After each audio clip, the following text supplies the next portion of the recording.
So around here, we're right in the middle of the fall, and I hope you're having a great fall. I know that we are as a church. The reason I know that is because we are so incredibly busy. And busy around here is a value add. It means we're reaching a lot of people in ministry. I think a lot of people don't always remember that as a church, we start financially at zero on December 31st. There is no perpetuating income stream. It starts at zero. And on December 31, every nickel that's come our way the previous year has gone out the door or leveraged for ministry. So in the midst of all that, I know you got a great sermon series going on about money, about giving, about generosity.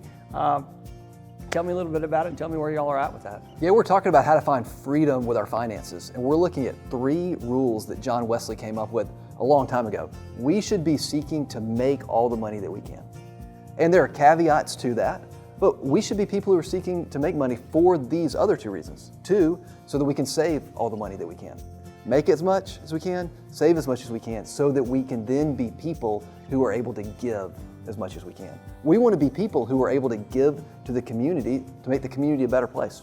For over 100 years, Dallas has been a better city because this church is on this corner. We're doing a similar series in the sanctuary, and we're just talking about, we call it gravity, that the more money that comes your way, not unlike a star, if it gets so dense, it will eventually implode upon itself.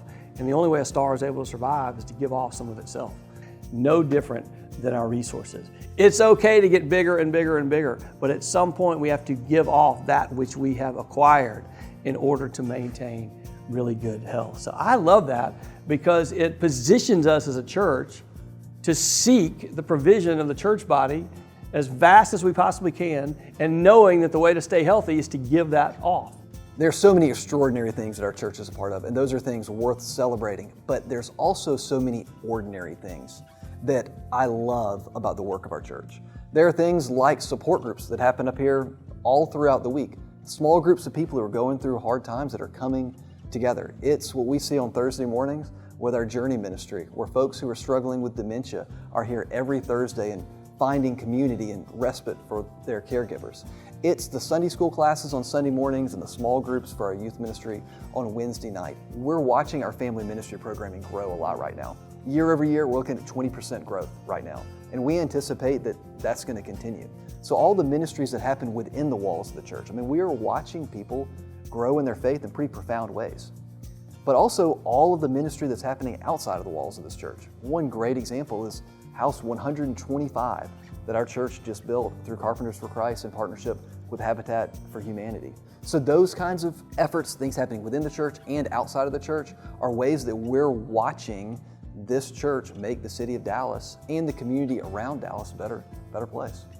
I think as you talk about those, I think about our Belong Disability Ministry and the fact that families from around this community and beyond can access the resources of this church to help navigate all the myriad complexities of what it means to raise a child with disabilities. And they can do that at no cost to them. There are no fees. We could never live in that space of charging no fees were it not for the generosity of our church. And that's exactly why ending well and starting strong is so incredibly vital. When we end well, we put a bow on all the provisions that have come our way in the last year, not only to maintain the ordinary ministries of the church, but all of the things that we do in terms of outreach and all of these extra programs to make sure that the community needs are met where those needs are the most vital. And then to invite all of us to start as strong as we possibly can, to re-up and to springboard off the excitement of everything that God has done to bless this church and these ministries over the last year, and to make sure that going forward, we are provisioned to do all that we can to honor God's vision for Highland Park Methodist Church. I'm real excited about the year. I hope you close out really, really well with your series, and I hope the same for those of us in the sanctuary.